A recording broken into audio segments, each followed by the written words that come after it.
What if the biggest difference between billionaires and everyone else isn't their bank account, but their psychology? Research in behavioral economics suggests that the ultra-wealthy don't just earn more. They operate with fundamentally different mental frameworks when it comes to money. And the fascinating part is that these frameworks aren't innate. They're learnable. Today, we're breaking down 5 psychological tricks that billionaires use with money, each one backed by peer-reviewed research. Trick number 1. They think in future tense. Yale economist Chen published a groundbreaking study in 2013 that connected language structure to savings behavior. He analyzed 76 countries and found that speakers of languages that grammatically separate the future from the present, like English, save significantly less than speakers of languages where the future and present are linguistically identical, like Mandarin or German. In English, you say, "I will save money." The word will create psychological distance between you and the act of saving. In Mandarin, the equivalent sentence translates closer to "I save money," as if it's happening right now.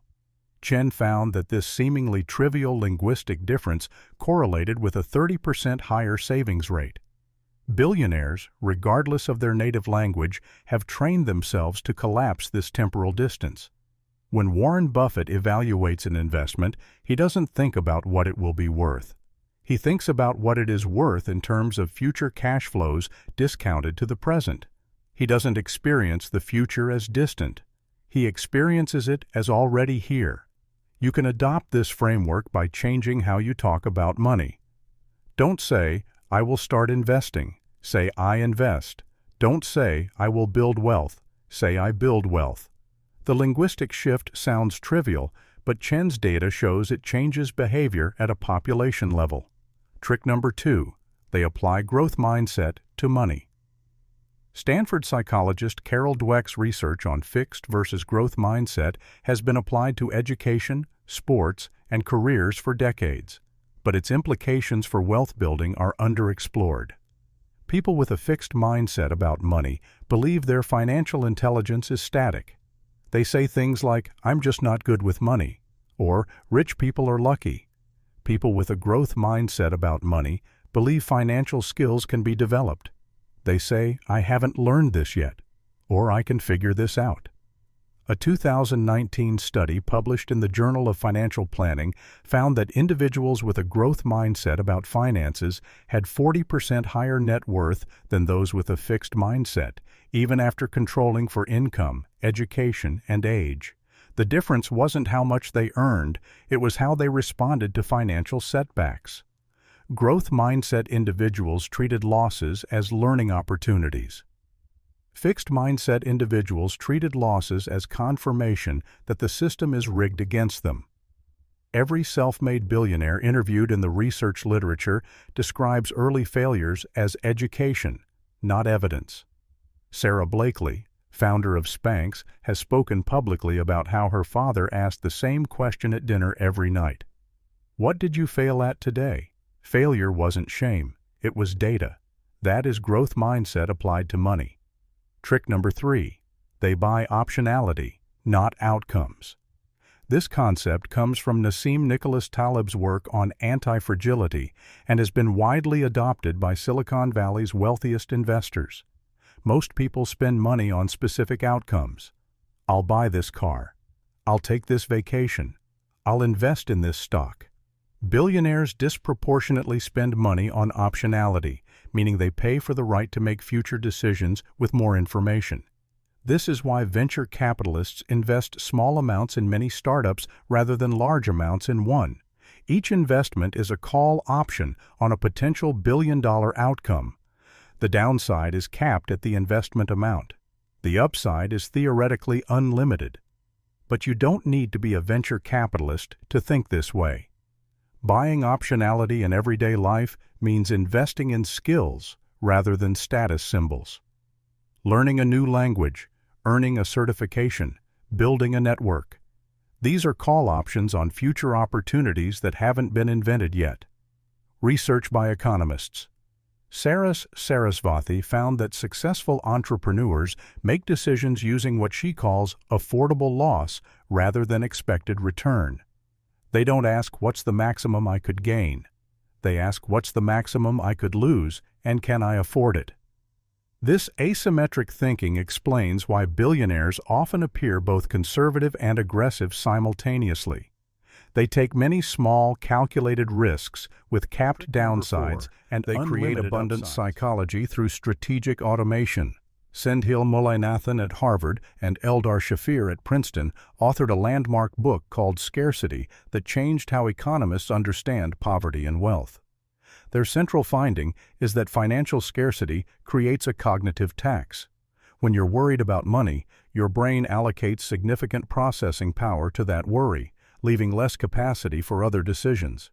They measured this effect and found that financial scarcity reduces effective IQ by approximately 13 points. That's the equivalent of losing an entire night's sleep. Billionaires, whether consciously or not, have eliminated this cognitive tax through aggressive financial automation. They don't think about bills, transfers, or routine financial decisions because systems handle everything. This isn't laziness. It's strategic cognitive liberation.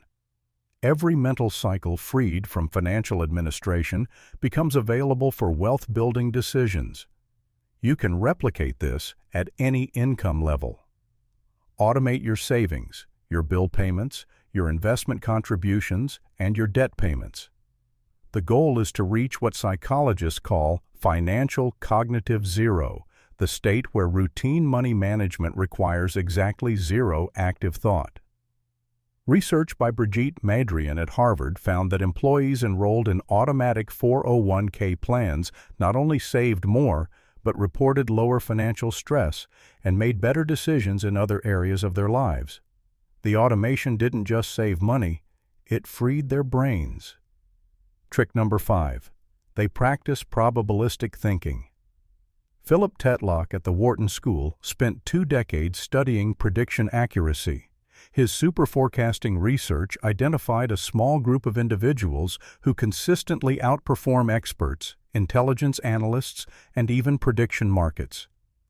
What distinguished these superforecasters wasn't intelligence or information access. It was their thinking style. They thought in probabilities rather than certainties. Instead of saying the market will crash, they said there is a 23% chance the market will decline more than 10% in the next 12 months. This distinction sounds academic, but it produces dramatically different financial behavior. When you think in certainties, every financial decision becomes binary, right or wrong, win or lose. This triggers loss aversion, confirmation bias, and emotional decision-making. When you think in probabilities, every decision is a bet with known odds. You can be wrong on any individual bet and still be profitable over time, as long as your probabilities are calibrated.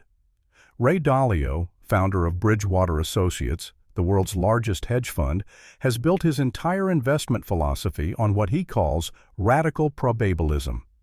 Every investment thesis at Bridgewater is assigned an explicit probability. Every team member's predictions are tracked and calibrated over time. The result is a system that learns and improves rather than relying on any individual's gut feeling. You can start practicing probabilistic thinking today. Before any financial decision, write down the probability you assign to each possible outcome. Review these predictions quarterly. Over time, you'll develop calibrated intuition, the ability to accurately assess risk without being overwhelmed by emotion. So here are the 5 tricks, summarized. Billionaires think in future tense, collapsing the distance between present and future self. They apply growth mindset to money, treating failures as tuition. They buy optionality rather than specific outcomes, capping downside while leaving upside open. They eliminate the cognitive tax of scarcity through strategic automation.